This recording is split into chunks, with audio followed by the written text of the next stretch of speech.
Tonight we gather for the end of Yom HaShoah, Ugvura, the end of the Holocaust Memorial Day. And I want to begin with a prayer written by Rabbi Jonathan Sachs of blessed memory. Today on Yom HaShoah, we remember the victims of the greatest crime of man against man. The young, the old, the innocent, the 1.5 million children starved, shot, given lethal injections, gassed, burned, and turned to ash, because they were deemed guilty of the crime of being different. We remember what happens when hate takes hold of the human heart and turns it to stone, what happens when victims cry for help and there is no one listening, what happens when humanity fails to recognize that those who are not in our image are nonetheless in God's image. We remember and pay tribute to the survivors who bore witness to what happened, and to the victims so that robbed of their lives, they would not be robbed also of their deaths. We remember and give thanks for the righteous of the nations who save lives, often at risk of their own, teaching us how in the darkest night we can light a candle of hope. Today on Yom HaShoah, we call on you, Almighty God, to help us hear your voice that says in every generation, do not murder, do not stand idly by the blood of your neighbor, do not oppress the stranger. We know that whilst we do not have the ability to change the past, we can change the future. We know that whilst we cannot bring the dead back to life, we can ensure their memories live on and their deaths were not in vain. And so on this Yom HaShoah, we commit ourselves to one simple act, Yizkor, to remember. May the souls of the victims be bound in the bond of everlasting life. And together we all say, Amen. I'm going to invite Alan Van Grack, our synagogue men's club president, forward for a word of introduction. And then I'm also going to ask Alan if he'd be willing to light all the candles as well. Okay, all right.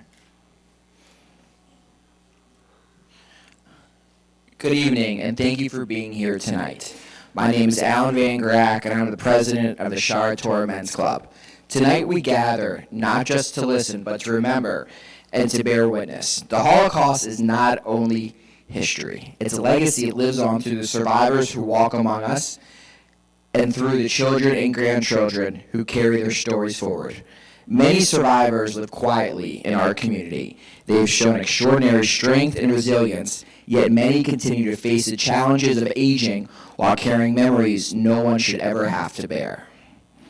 This is why the work of the Jewish Social Service Agency, JESA, is so important. JESA provides care and support to more than 350 Holocaust survivors in our region through home care services, transportation and medical appointments, social programs that combat isolation, and assistance with essential medical and nutritional needs. JESA helps ensure survivors can live with dignity and independence.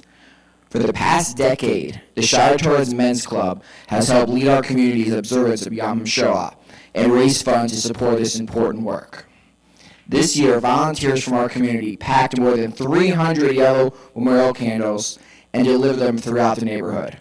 I had a special delivery partner again this year, my 10-year-old son Jonah, who reminded me it was time to start delivering. Watching him take part was a powerful reminder that the responsibility to remember passes from one generation to the next. We are also deeply grateful to Fitzgerald Auto for more than a decade of generous support of this program. Along with your candle, you received a letter explaining how to contribute to JESA Holocaust Survivor Program. As we listen tonight, let us remember not only the past, but our responsibility today to ensure these survivors are supported, honored, and never forgotten. Thank you. Before Alan lights the candles, which the lighter's right there, I'll read a short prayer in the form of a poem called Blessed is the Match by Hannah Semish, the famous paratrooper who lost her life. Blessed is the match consumed in kindling flame. Blessed is the flame that burns in the secret fastness of the heart. Blessed is the heart with strength to stop its beating for honor's sake. Blessed is the match consumed in kindling flame. So I'll invite Alan to light our 6 candles for the evening.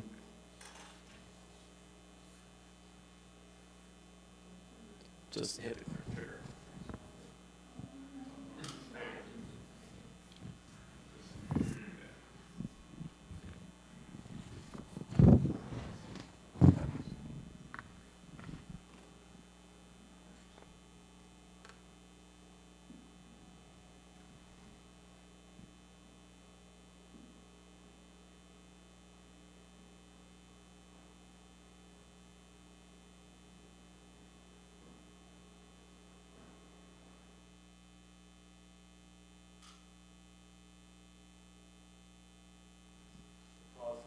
questions.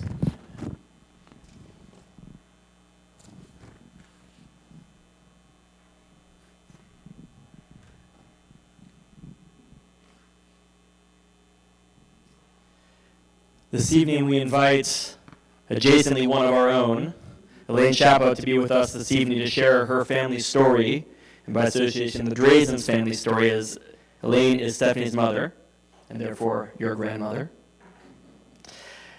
The Steven Spielberg Shoah Foundation interviewed both of your parents in 1998 in honor of Holocaust Remembrance Day.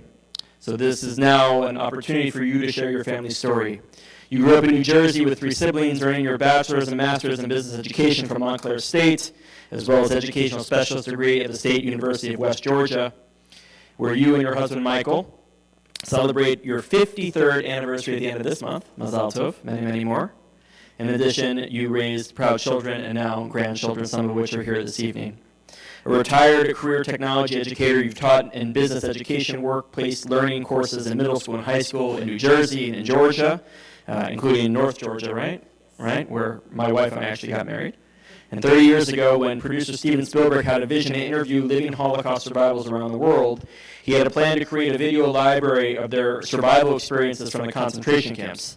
And it was that idea that provided the people a view to hear, to understand what actually happened firsthand, those who lived through the darkest period of our history, so that future generations such as us will never forget what they lived through. So this evening, you're going to share your family story, and we invite you to do so. And we appreciate you continuing to share this story, and we hope that your future generations will also one day share the story proudly with great honor to those who come before.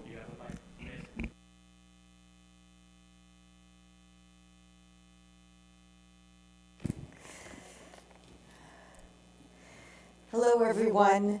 Rabbi, thank you for your kind introduction, and I want to thank Congregation Shari Torah for sponsoring this event and inviting me to attend and share my father's story with you. As was stated previously, tonight we are here to honor and remember all the victims of the Holocaust.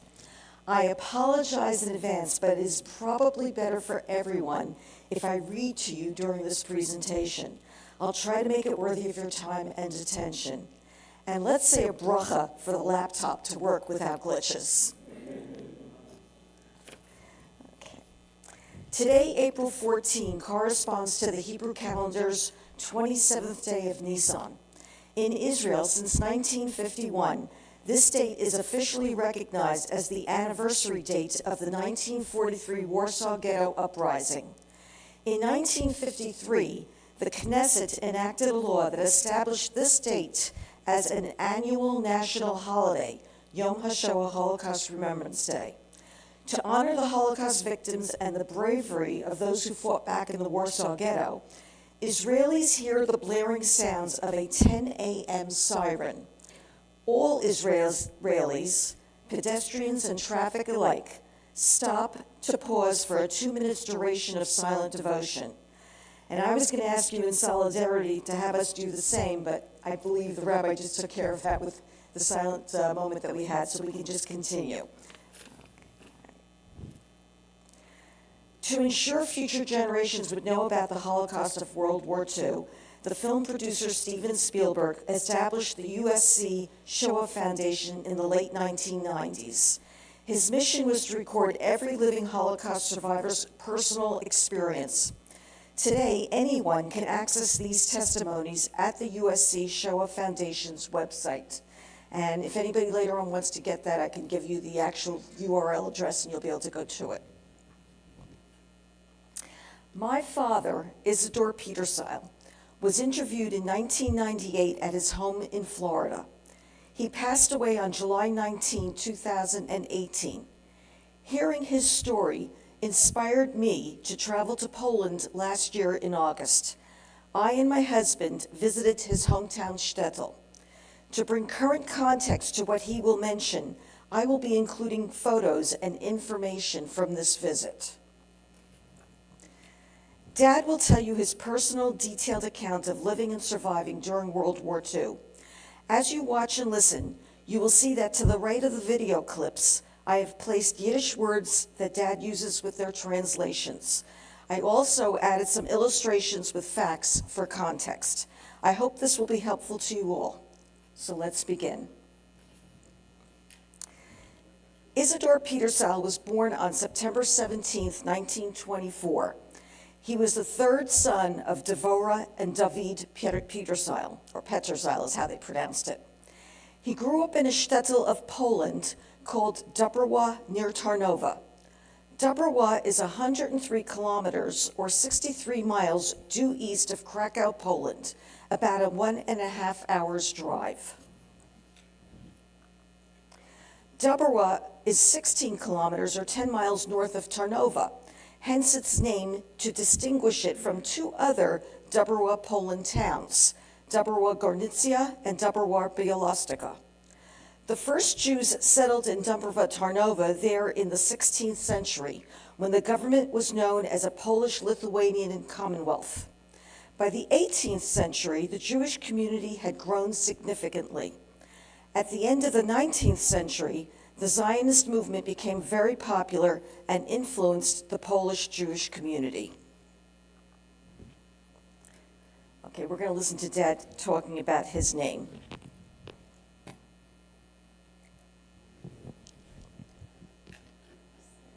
At home, no, because my father was, everybody in town knew my father as David Ehrlich.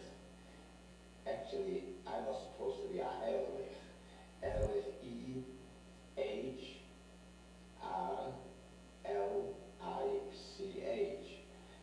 So when my father was drafted to the Austrian army during World War I, they had to look for a birth certificate for the people who that's what my father told me.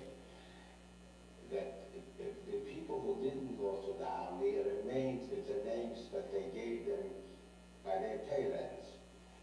Because they took, like my father's older brother, they didn't take to the army.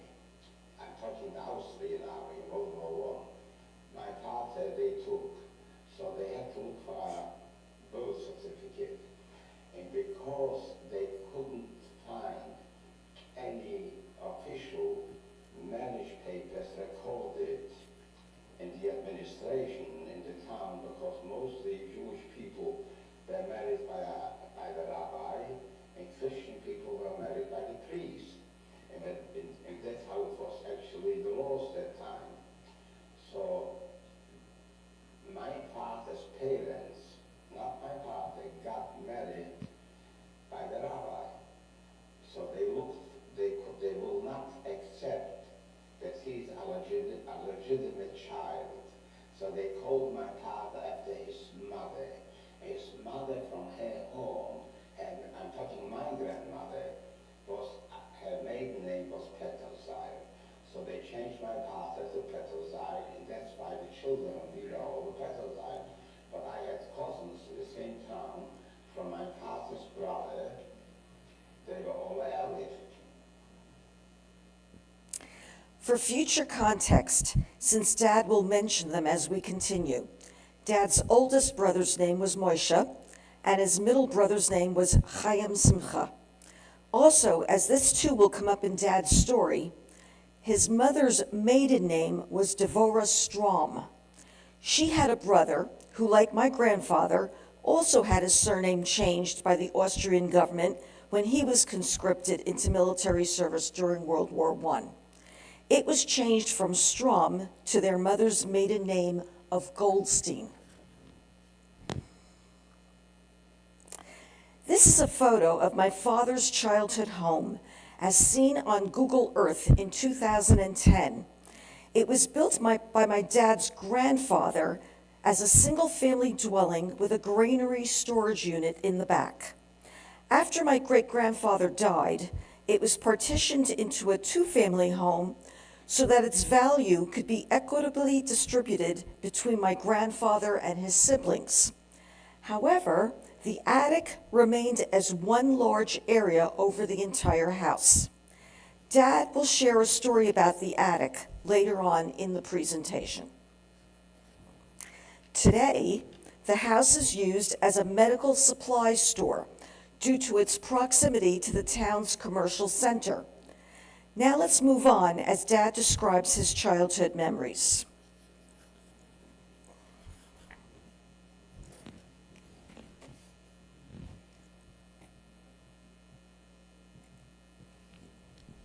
Our town, an area that used to be once, they call it a Schlosshaus, a friend of me in English.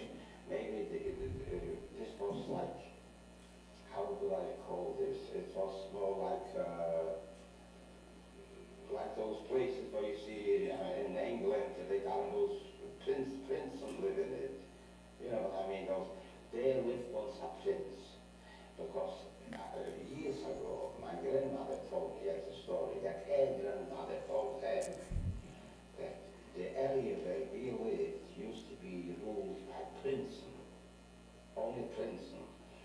And the farmers, who lived, were only workers by these princes. Each prince owned the whole area. And this was one of those princes who had his palaces, I'm going to call it palaces, in this particular place. There was a lot of trees. This was rooms, by the way, in my time. It was underground. You could see when we walked in, it was covered on top with dirt.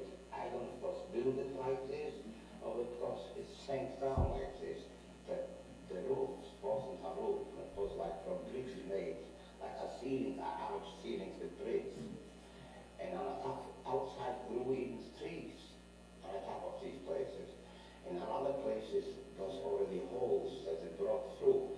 We as children used to go in there, you could get lost in there. It was room after room, and that's how we played in there. Or we went outside, it was a very cold Saturday afternoon.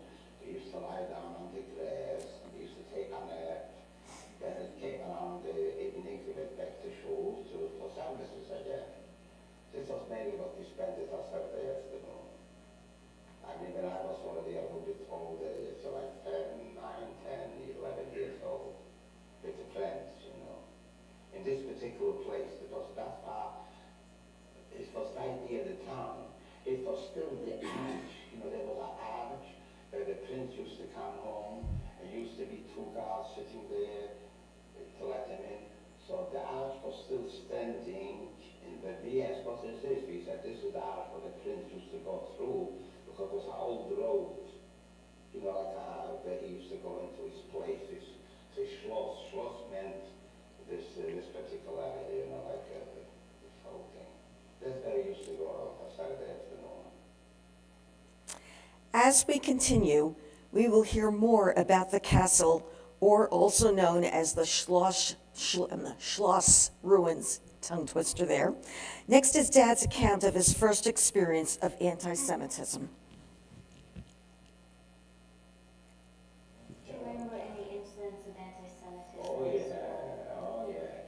But many times when we went out during the day for playing, we always had to fights with the other ones. As a matter of fact, there was one guy in my class, he was such an anti-Semite that he always picked on me.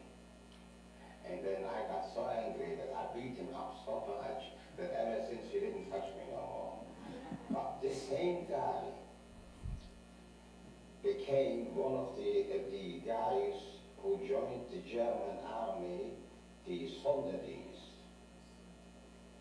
I was told his name was Todorovsky. I will not forget the name, because when I was already away doing the war, I was told from my friends, do you remember the Todorovsky, the guy that you had a problem with in school? Luckily you are not home no more, because I saw him, and others, boys said they saw him in the town with his gun and with his uniform, with the SS uniform, with this whole thing. He became an SS man, a killer. This was in the middle of the war, you know, when they started to kill, because his mother was an ethnic German. That's how they said they took him. Dad attended a public school through the 8th grade, in which he experienced this anti-Semitic bullying. Dad also attended a Hebrew school, which he called a cheder, and where he prepared to be a bar mitzvah. This is how the synagogue looked when Dad and his family prayed in it and had his bar mitzvah service there. Located on the shtetl's main street, it survived the war because the Nazis only destroyed its interior's furnishings. The Nazis converted it for use as a warehouse to store their munitions and as a stable for their horses. The structure's exposure to the elements caused its swift deterioration. In 2008, with the use of funds received from a European Union grant, the city of Dobrwa began restoration of the synagogue building. In 2012, they held a rededication ceremony of the synagogue to be known as a center for the meeting of cultures. So that's where we saw it last August. It now also serves as a museum of history about Dobrwa's Jewish community. The sanctuary walls provide narratives and pictures depicting the lives and contributions of Jewish citizens before the outbreak of the war. Display cases around the room house Judaica. The bima in the room center and the ark furnishings were found and brought in from other Polish synagogues that were destroyed during the war.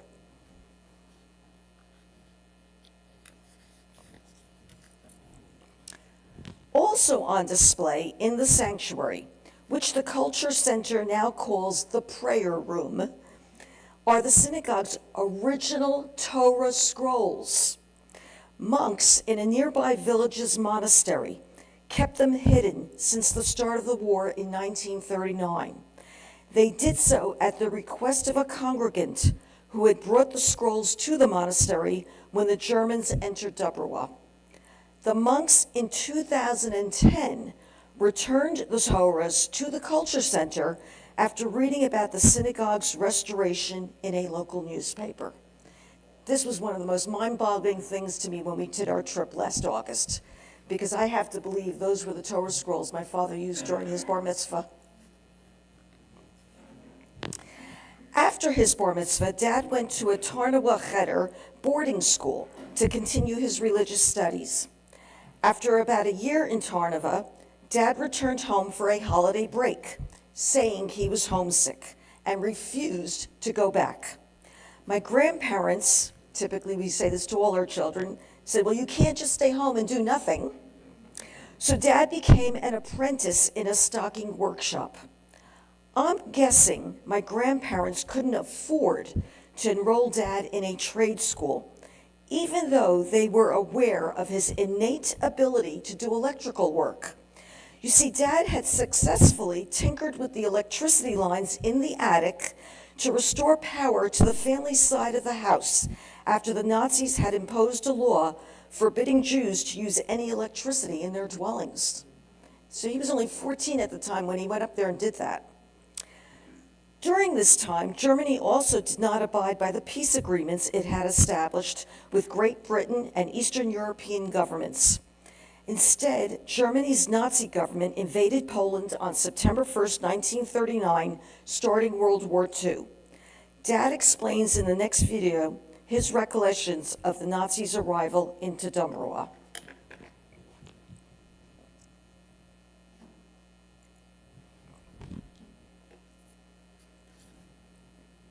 Oh, what happened to the sound? Oh. The first day, September the 1st, they began the planes already to drop bombs in our town. As a matter of fact, they killed a couple of cows, you know, a boy who was a farm boy.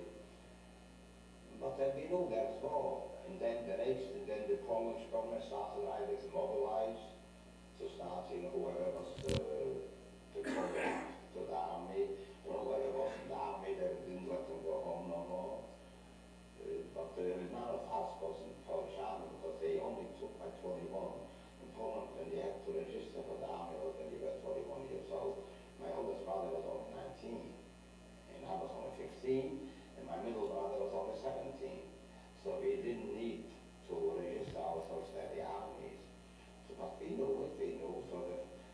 second day, this was a Friday, that the war broke out. We got up in the morning, we knew the war was a storm. Then the planes flew over German planes, and they dropped bombs, and they flew over Further, and we knew it was all.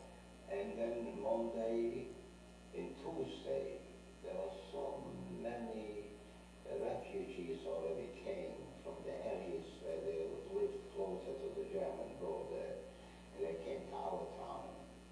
All the kind of people, Jewish people and Christian people.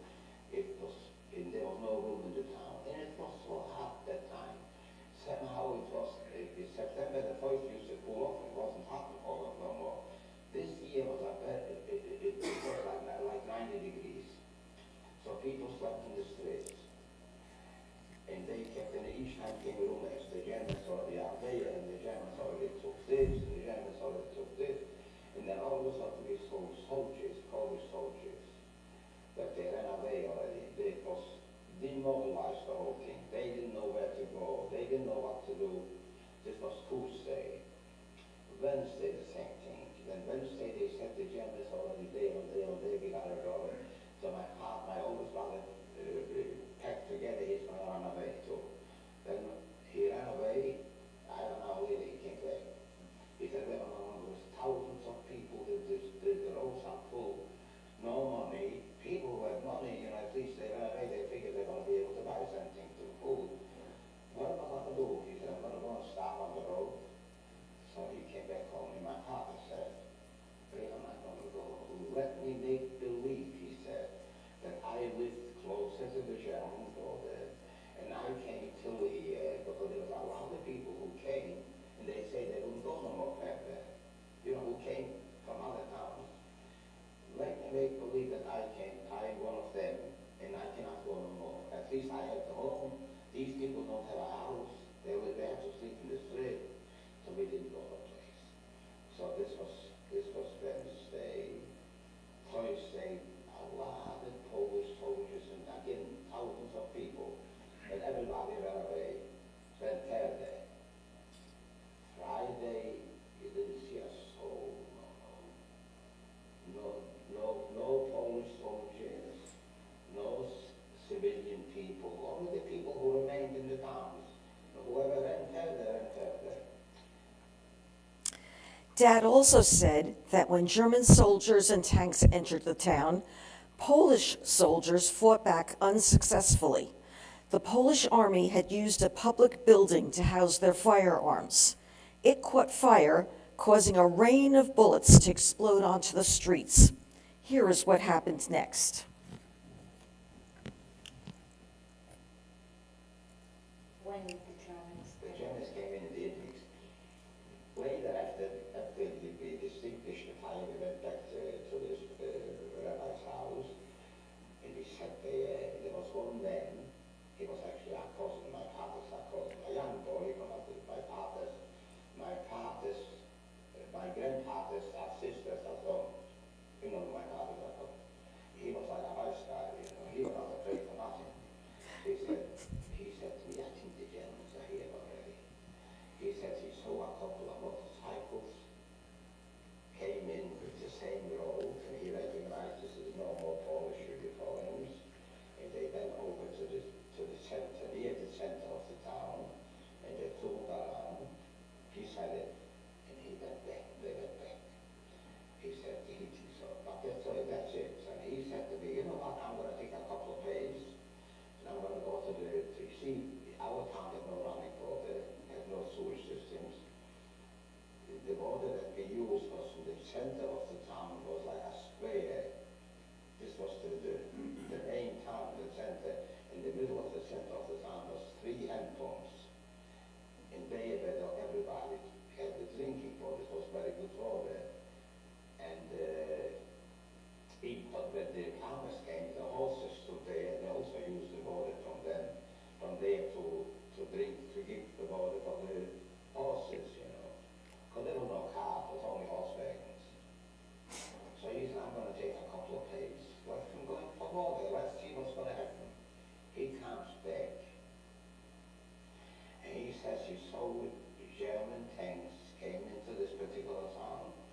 so he didn't see anybody.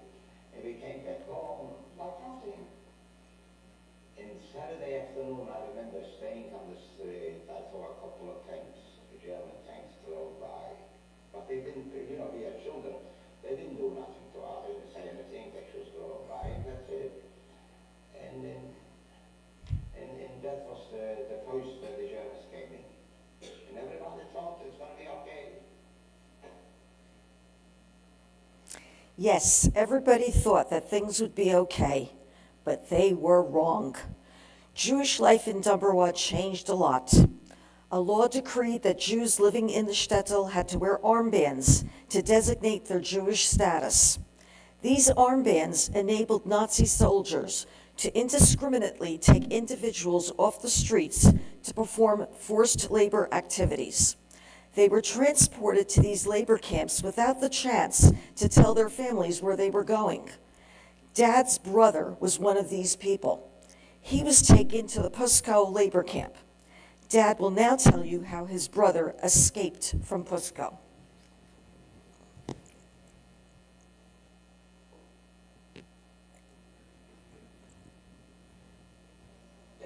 They catching the voice, it was already a different ceremony.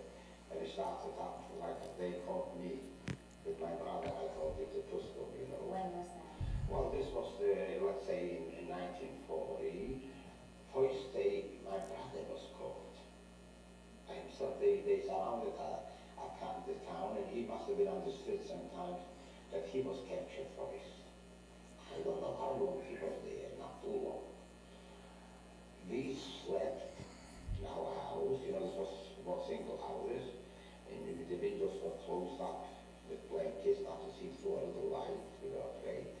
All of a sudden, in the middle of the night, somebody was knocking by the window. We didn't know what happened. My mother said, somebody's knocking by the window, something is wrong. So we went out to cover the with, oh, he's here. Hamsenos was there. He was barefoot. And they opened the door, and he came home, and he was full, doily, filthy. He told us that I don't know how long he was in that Puskow, but it was awful. And he escaped, not by himself, a few more people. I don't remember to ask him how he escaped. So when I was there, I could escape also, but I had a reason why I didn't escape.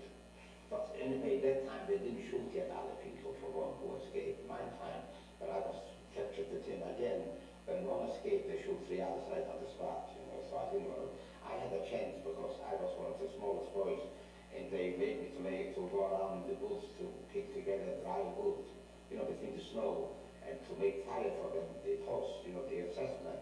So he said, if you're not coming back at this and this time, your brother will be there, today will be there. I always came back before the time. But anyway, I'm going back now to this. So he knocked the window, and we came in. He told us that he was a whole night walking through woods, through marshes, but he knew a road less how to go, which road it goes back to London. This was near Vienna. It was quite far from us. It had to be at least 60, 70 kilometers, And in those years, it wasn't like now that you have build-ups, areas. But even outside the town, this was it. You could only see woods and fields. Little roads here, little roads there. So he came back home, he told us what happened. And so we were all glad and this. That's how it was. Here you can see the location of the Puskow labor camp relative to Tarnova, the major city near Dumbarva.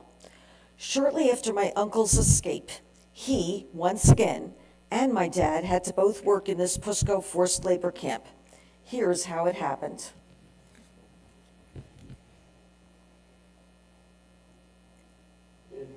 And the way the second time we got captured together, it was a whole different story that time it happened. What happened? It was a few months later. My mother comes into the house. She was in the middle of the town, on the square, and they go out to buy something or do. She comes in, the DSS came again. The town is surrounded. They go from house to house.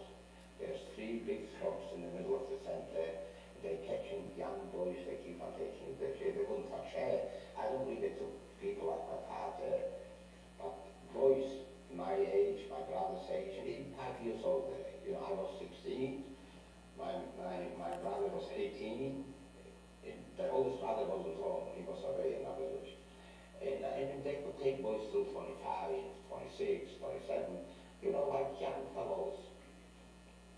Because I was actually one of the youngest. The younger ones than me, they didn't take no more. They were sort of children considered. They took a 15-year-old, they could catch 16. Most of the boys were like in the middle 20s. Like 9, 10 years older than I, or 8 years old. So my mother said, I think they go from house to house. What are we going to do? They're going to come here. They're going to take you. She said, you know what? They're not here on our street yet. We should both run away. She meant what we'll go later. She was crying so much. When they caught us, she said, I would only let them stay in the house. Because they never came to our house. They had filled up the trucks already before this. So when we ran out, we went close to that place I told you, the Schloss, where the prince had once. So me and my brother ran in there. This was a lot of woods, and near the field already. And we jumped into those caves. I told you there was caves underneath down there. We knew the caves, because we used to play there. We both jumped into the caves. We hid in that dark corner there. We figured they're not going to come in here to search. All of a sudden, we sit there for about 10, 15 minutes. A young man from our hometown, Ellie Pinter was his name. Remember the name? He must have been older than I, at least about 10, 12 years older. He must have been a young man for about 28 years old. He was never married yet, but they already looked for him to marry him with the Shatfunin, what the Shatfunin are. And he came from a family like like wealthy people, and they respected him in the town like one of the better boys. He comes into the same cave twice. And we were considered children against him. We looked up to him, like a young boy will look, because we knew him from the town. He says to us, you know what? They're going to come in here, they're going to find us. We have to get out from here. We listened to him. After all, Ellie Pinter says, there's something. Me and my brother and him together, we jump out from that cave to go further, to run further. And there was the woods. And after the woods was already fields where we grew already corn, wheat, these things, farmers. I went there and I hear shooting already. The assessment was probably outside, someplace far away. He saw us running. He said, don't start shooting. But I didn't stop. I separated myself from my brother and from him. I went my own way. Now, I remembered that my father told me once a story in World War I, that he ran away from somebody that chased him, and he ran into corn, where corn grew. And he said that he crawled in the corn, and he was never captured. And this came into my mind. When I ran, and I saw corn growing, I ran into that corn, and I ran on my stomach, the corn just grows high, and I figured this way, you took it like you're not going to catch my father. I'm touching from World War I. They're not going to catch me now. Meanwhile, the problem is, their corn, these farmers in Poland only owned an acre or 2 acres land. They made a living from this, what they grew on the land.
you are not going to get up right away, then du wirst du liegen bleiben hier. That means you're going to remain laying here. He will shoot me. To remain. I jumped up. And when I jumped up, I saw he has my brother already. He has this elephant already. He had all three of us. He took us back out from there. He marched us into the middle of the square between the people who were there on the truck. And that's how we got caught that time on the truck. And then we didn't even know where to. They're going to take us. So when the truck went, they had usually a couple of us on the truck sitting with us together. Either they talked or whatever, we found out we are going to Pusko. Then my brother here that we are going to Pusko. He calls me to the side on the floor. He said, what are we going to do? I just escaped. That's not going to go from there. They're going to have my name. They're going to have my record. They're going to shoot me. I said, you know what? Maybe we'll call ourselves Eric. He said, well, Eric, everybody, I know, I don't think so. You know, but let's go further than this. Our grandmother from my mother's side was a Goldstein from their home. Nobody knew her. Let's call ourselves Goldstein, because then we said we are brothers, you know, when we came, and that's how we called ourselves Goldstein there. I think you now know why I told you that the Schloss would be mentioned again, and also how the change of surnames story was significant too. This last video clip confirmed that the hiding place where Dad and his brother tried unsuccessfully to evade the Nazis was the Schloss ruins he spoke of as his childhood playground.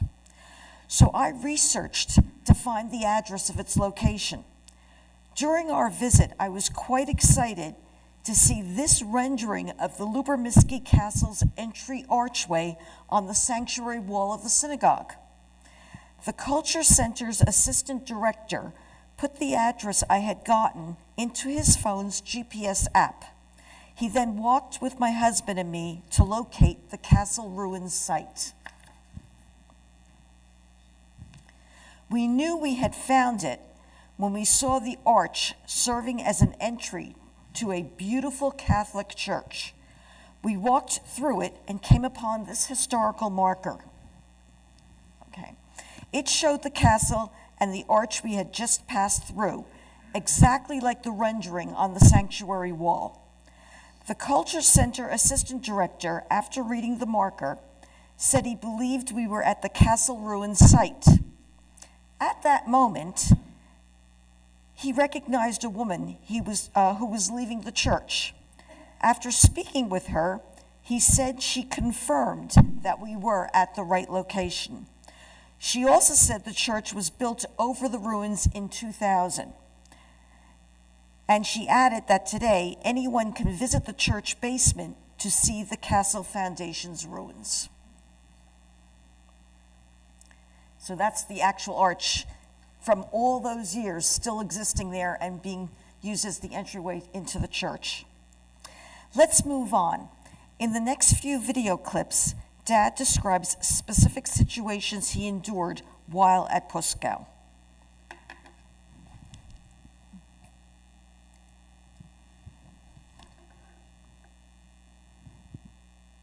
wonder why this is happening. Oh. I was a different group. Then we stood to go to work one day. All of a sudden they came over somebody and they took out from each group like 2 and 3 and 4 people. And from each group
trees, tall woods.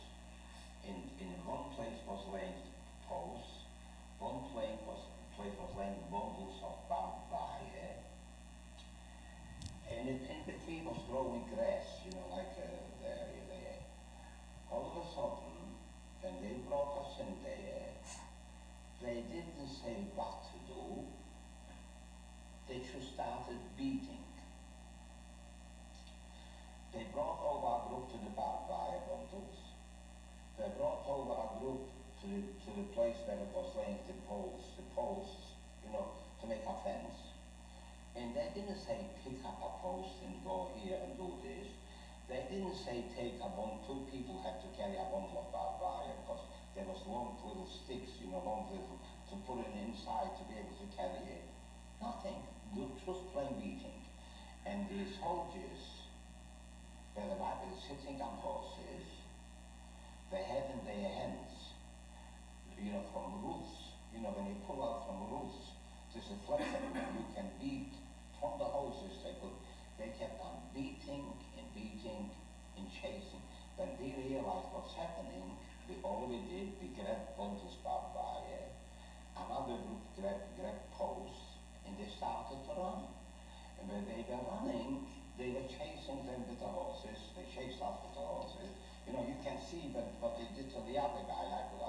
When you are busy running, you don't see what is happening to you.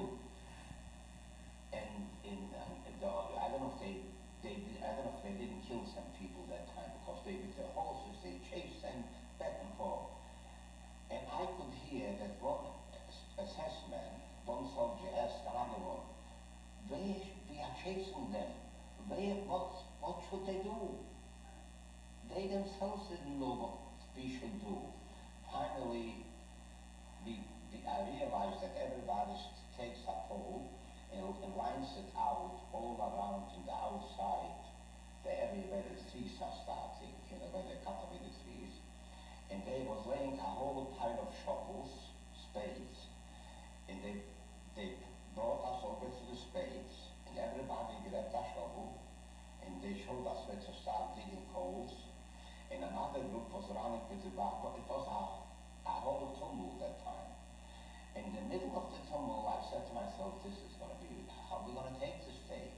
This was a day that's not to remember, not to forget. Our big soldier, he must have been maybe in charge of the whole thing, comes over to me on the horse. He jumps down from the horse, and he gives me the horse. And he had, the horse was covered with a blanket, and on the blanket was stitched out SS, and his rank. He must have been a big shot. And when he handled me this horse, I got scared, because a wild horse. He says to me, and he gives it to me, but I didn't say anything. And this horse saved my day that day. Because this was around 10 o'clock in the morning. Till 10 o'clock, I thought I'm not going to be able to take this day anymore. And I asked him, what shall I do? He says, don't do anything. Just walk after that horse. So this horse kept on eating the grass a whole day. And I kept on walking with that horse. And no soldier bothered me. Because the horse had his rank on the blanket, with the whole thing. So they knew probably whose horse it is. But I could see what is going on with the other boys, all around me. It was awful. They chased them a whole day running with the barbed wire, running with the posts, running with this. And when the day was finished, ready to go home, the whole fence was finished already. The posts were in, with the beating, with the running. The barbed wire was already stretched all around and put into the post. Little sticks, you see, when they had a fence all around, like 20 feet or 10 feet or 20, I don't know exactly how many feet, from the fence on, they have to put in stakes in the ground, about that high from the ground, and wire like this.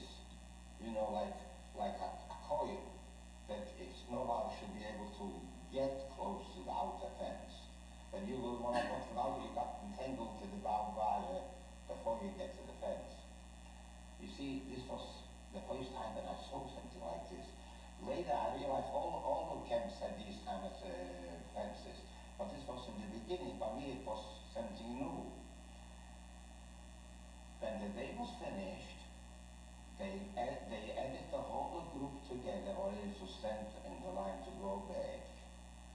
And I still stood with the horse. And I didn't know what's going to be with me. I saw that they stayed in the line, you know, and here nobody comes over to me. And I have this horse in the hand. Lay there, maybe I have an hour they stood like this. All the soldiers with the rest of the people. The guy came back to me and he took back the horse from me. And he sent me back to Law with them. And this was a day that this horse actually saved my day.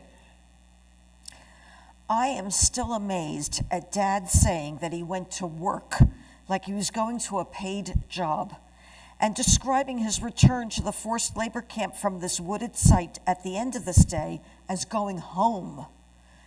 Next is how Dad and his brother were able to return to their home in Dubrava from Puskow.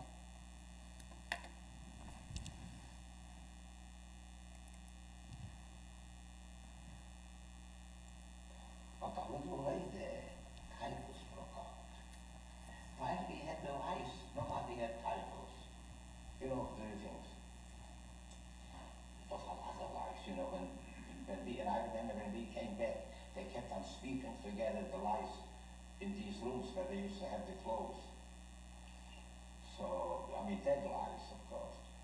So, the typhus broke out. First, my brother got sick. And then I go to work. I come home from work. He worked in a different group. I cannot find him no more. I find out my brother, what happened. They told me, go take a look in the, they call it a via, I think. They meant like a hospital, like a place. I go in there. He lays on a bridge. And he's so sick. He got this little soup. And I said, drink. The soup was like water, you know. He couldn't eat his. I took his. I ate mine. I ate his too. And a few days later, I started to feel already too also sick. So I also came in there. So they took out one transport who was very sick to Tarnów. This was the closest Jewish hospital. You see, that time, this was yet not the time when they took out the people to exterminate all the Jews. This was still the time when there was not even talk about extermination. There was only a time that they just gave special treatment for the Jews, you know, when they needed workers, when they needed this. So anyway, they took out one transport, but they didn't take me, because when they came in, they read out the names. I was there a day, another day in the same hospital, and he was there another day.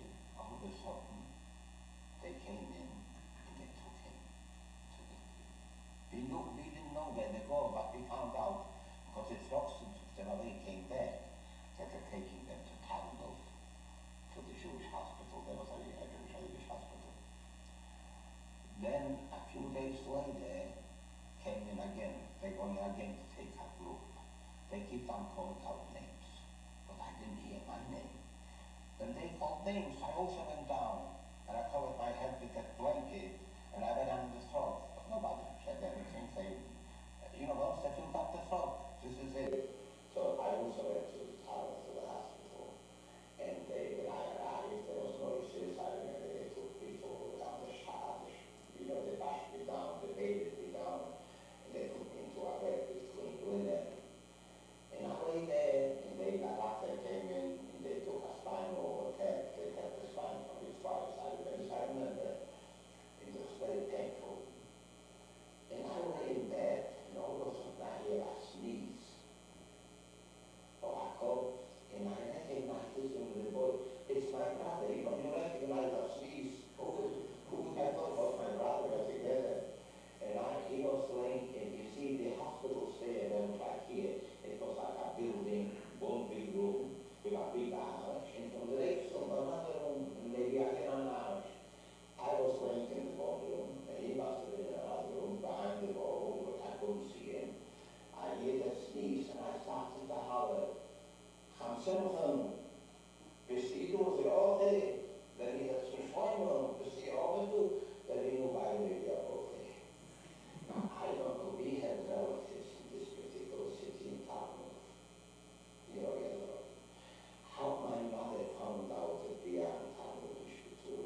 too little, and she came to take us home. She was always baby. But who knows? Because they took our people away from the babies and they killed the father. The family was all together again. However, in the beginning of 1942, German SS officers were indiscriminately shooting Jews on the streets and in their homes. Then the roundup actions began. Let's listen to my father's experience regarding this Nazi tactic.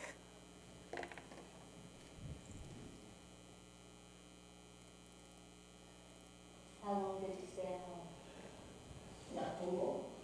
Then, Because they started already, they call it axis. The axis started already to take the people for gassing, for killing. They done it already in other cities, started already. They didn't came yet to our town.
walked in all the way, what soldier you could see.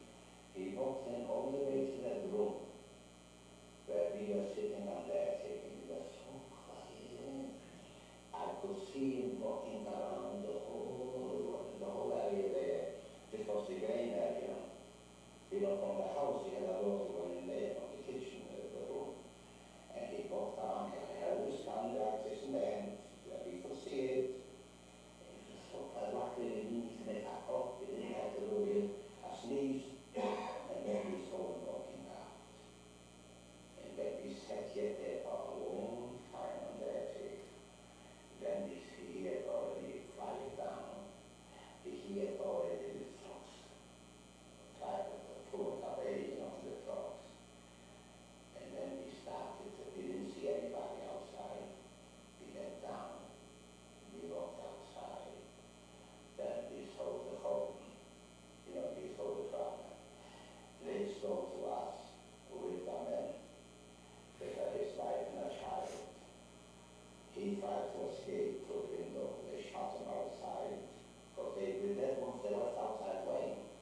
The rest of the Jews took together all the red ones and put them to the cemetery to bury them, according to the Jewish law. According to the Jewish law, who was shot, you don't need not to eat them. You should bury them in the same clothes. That's what my father said.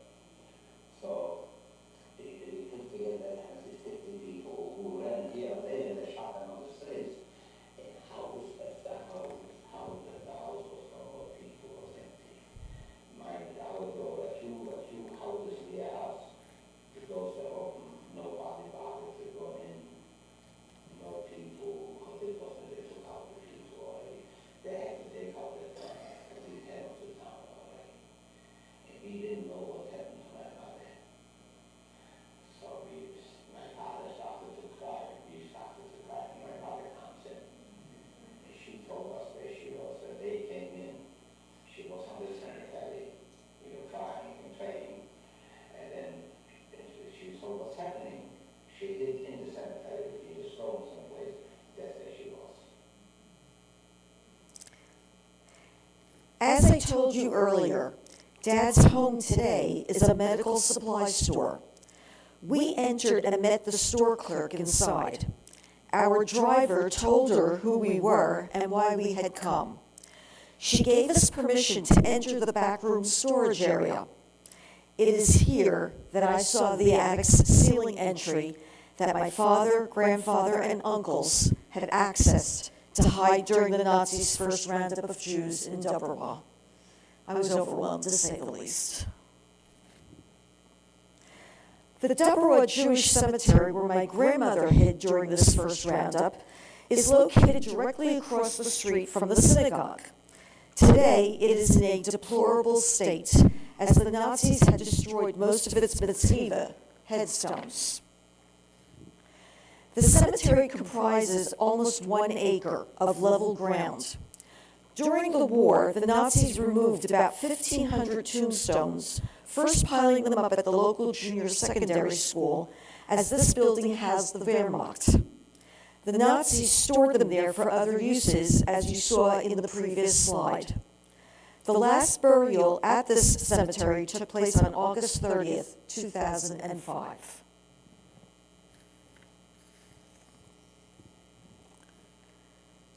Dobrava, to remember the many Jewish neighbors the Nazis had exterminated, built this memorial monument on the cemetery grounds.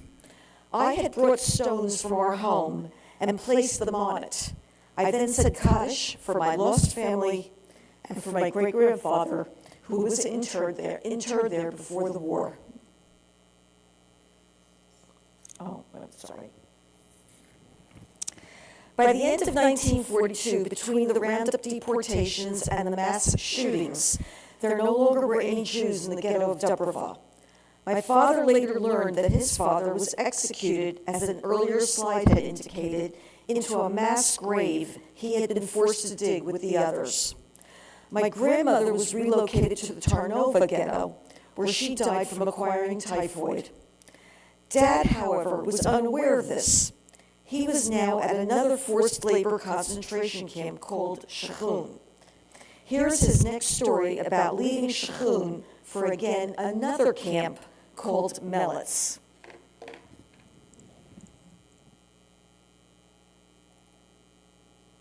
What is Charge over this project.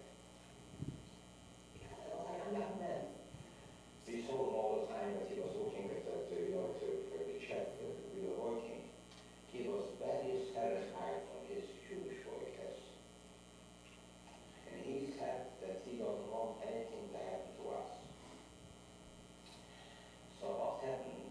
One morning, it was a Sunday morning, we get up in the morning,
So sadly, Dad learned of his brother's death from his cousins in Melitz. From Melitz, Dad was shipped to the Woloshek concentration camp. Dad said he and his fellow prisoners stayed in Woloshek for 10 days. They were then evacuated and put on a transport train to be sent to the Auschwitz concentration camp. But while on the transport, the SS received new orders to send the prisoners to the Flossenburg camp instead. These are the Nazi registration cards that were recorded upon my father's arrival to the Flossenburg concentration camp. Take note of the prisoner number assigned to him and the notation of his occupation as an engineer. Dad will now describe his arrival at Flossenburg.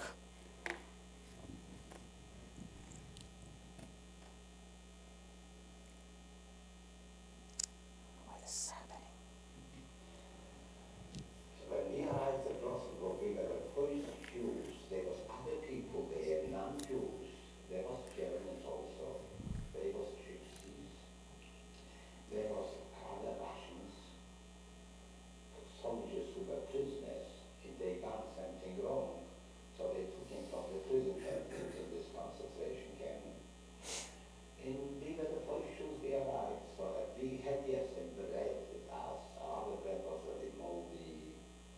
When they took us down from the train and they brought us in to this camp, we stood, the first thing they took us to be washed into our clothes. You had to take off the shirt, everything from you. I still had my fin till there.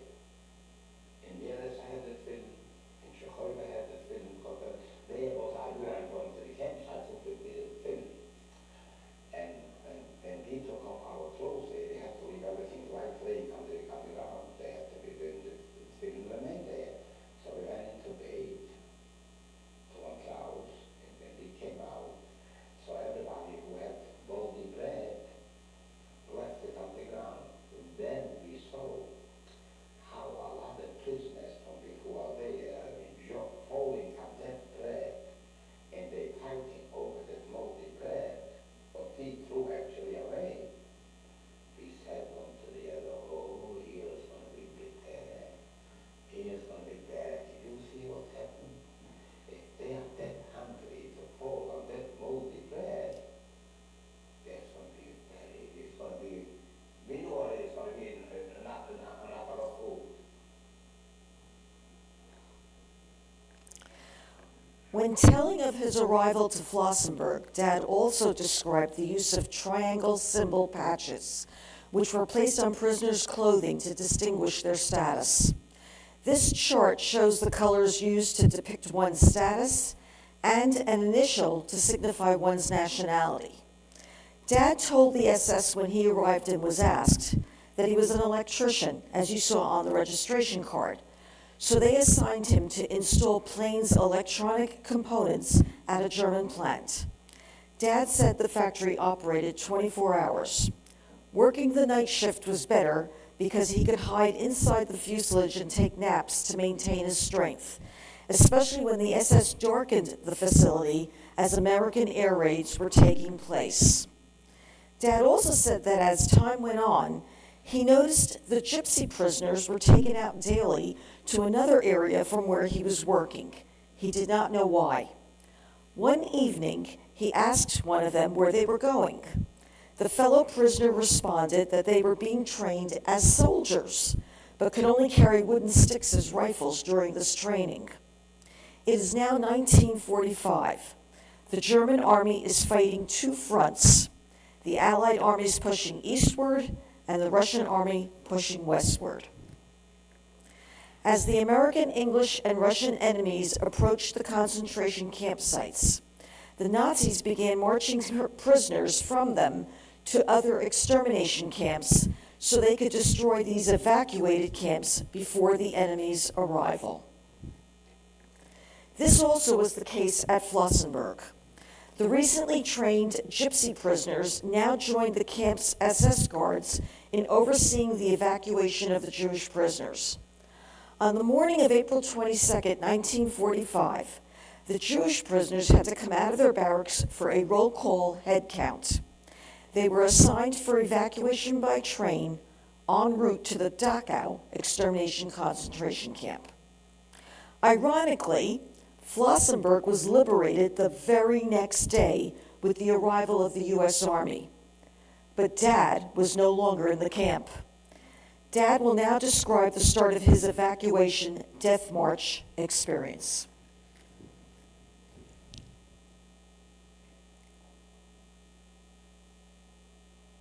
When they said, alles sämtliche Juden antreten, this was the day when before they took us out. And this was at night, a Saturday night, because they didn't have the lights on no more. We could hear machine gun fire that close, the Americans were already. And then they come to Tasfest, and they send us back to the barrack. And the next Sunday morning, we had to come out again. And this was already ready to take us away into a train. 3-pound SS, you know, the SS, mixed out the T-Spice with SS uniforms. They gave T-Spice SS uniforms, gave them guns, and they were also, they became our guards already. This was, you know, when you tell this thing, nobody can believe it, what this could have happened, but it was happened.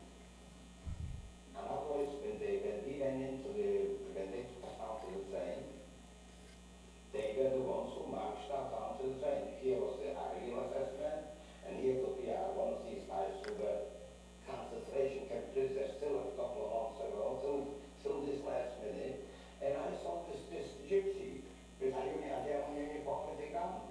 He walked right alongside me, and I said, he said, you see, now I can shoot you, he said. So anyway, that's when they took us down to the train. So we went on the train. This was a Sunday, and we sat on that train, I think I don't remember whether I had a whole day, and then the train started to move out, and it didn't move out too far. A few planes came, fighter planes. We had a whole train with cattle wagon closed. The last 2 wagons were open wagons, coal wagons. They put in 60 in a wagon, 30 in. You see the door was in the middle, a right door where you split open. They had 30 in one side, 30 in the other side. In the middle place, this had to be prepared for the assessment. 4 assessment are sitting in the train, in the wagon with the house together. And of course, Sylvie wagons had the assessment, mixed assessment, you know, the ones from these two. Anyway, they didn't travel far. A few planes came, and they started to shoot on the train. They started from the rear wagon. The first 2 wagons who were open, they didn't touch. They started from the third one, because they thought it's soldiers. And they went through the whole wagon, and there was hardly another dead people. And the SS said, don't you get out, because if you get out, we're going to shoot at you. And they opened the doors, they shut up the locomotive, the steam went out, so the train couldn't go no further. They jumped out from the front. When they saw the soldiers, you know, with uniforms, they came back and made another strike, another shout. When these soldiers, they came back and made another platoon, we didn't listen no more to them, but they said, we also jumped out from the wagons, and then they stopped. Dad continued to describe his death march experience, saying that a second engine arrived to replace the damaged one. Prisoners entered the train. Again, shooting took place. This time, the prisoners did not listen to the SS guards' commands to remain on the train. Dad ran off the road and hid behind a structure for cover. When shooting stopped, he saw he was lucky again. He had not been hit. SS guards then marched the prisoners, after putting them into several small groups, into a nearby village called Stromschried. They stayed there for several days. Then the SS officers told them it was time to move on. They would now have to walk, though, because a train could no longer be used. Next, we will hear the conclusion of Dad's Death March experience and ultimate liberation.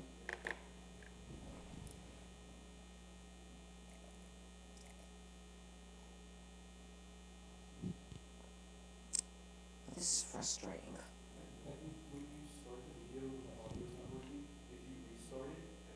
Oh, to the very beginning, you mean?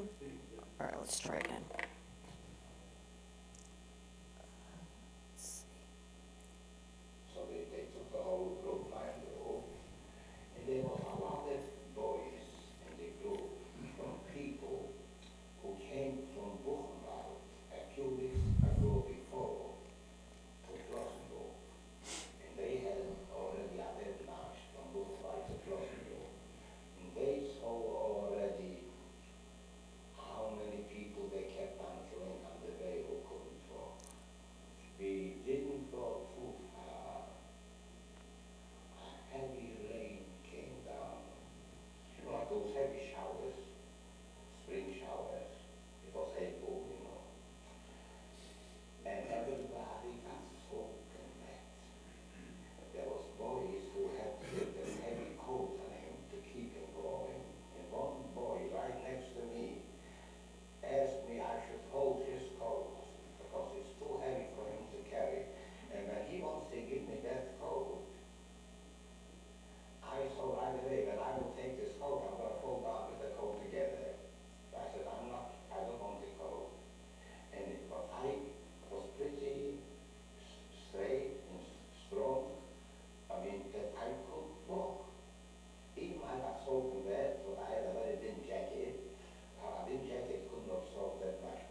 Upon his liberation and return to Stromschried, the U.S. Army issued to Dad this official document with its seal. It reads, "This person has spent some time in a German concentration camp. Any help and considerations you may show this person will be greatly appreciated." Dad kept this document till his death. German Stromschried citizens complained that the liberated prisoners were harassing them. So the U.S. Army told Dad and his fellow former prisoners they were going to have to return to Poland. Dad had no desire to do so. He said there was nothing left there, no family for him to go home. Instead, he and a friend traveled on a train to Frankfurt, where Jewish soldiers of a U.S. Army traveling mess tent facility took them in, gave them jobs to prepare and serve food for the soldiers, and received army fatigues to wear. Dad and his friend now had enough food and jobs that they could perform without torture to restore their strength. Dad later left the mess tent and started a business with some friends. He earned enough money to be able to travel to the United States. In anticipation of doing this, he registered himself as a displaced person with the U.S. government and as a war refugee with the International Refugee Organization.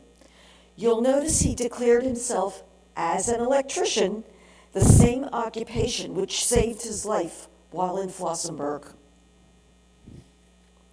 He arrived in Boston Harbor on a U.S. military ship on November 30th, 1949, via his displaced person status approval. Shortly after his arrival, he applied for legal alien status. Despite declaring his occupation as an electrician for his entry into the United States, it was fate that Dad instead turned to tailoring. He was working in a White Plains, New York clothing factory. A co-worker there decided to play Yenta the matchmaker. She arranged a blind dinner date at her home by inviting another survivor she knew named Eva Weiss to meet Dad. They were married on December 30th, 1950. After complying with the application process, Mom and Dad became United States citizens in 1955. Later in life, Dad felt it was extremely important that future generations should know of this terrible time in history. So he continued to tell his story and the ramifications of religious hate to high school students, to his grandchildren, even to the nurses in the hospital as he neared the end of his life. I am honored to continue his legacy by sharing his story with you all, and I thank you for watching and listening to it. I also want to acknowledge and thank those who helped and supported me in putting this presentation together. And I dedicate this presentation in blessed memory of my loving parents.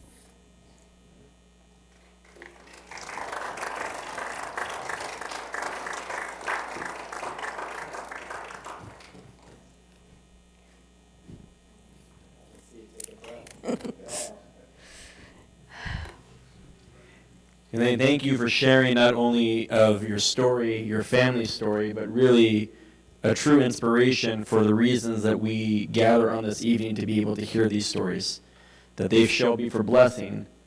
Not everybody was willing to share, certainly not everybody is willing to listen, but this evening how you not only shared your story, but we actually heard your father's story is so special.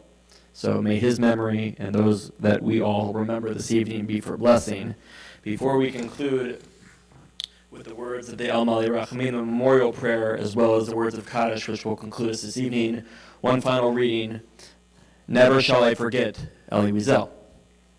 Never shall I forget that night, that first night in camp, that turned my life into one long night 7 times sealed. Never shall I forget that smoke. Never shall I forget the small faces of the children whose bodies I saw transformed into the smoke under a silent sky. Never shall I forget those flames that consumed my faith forever.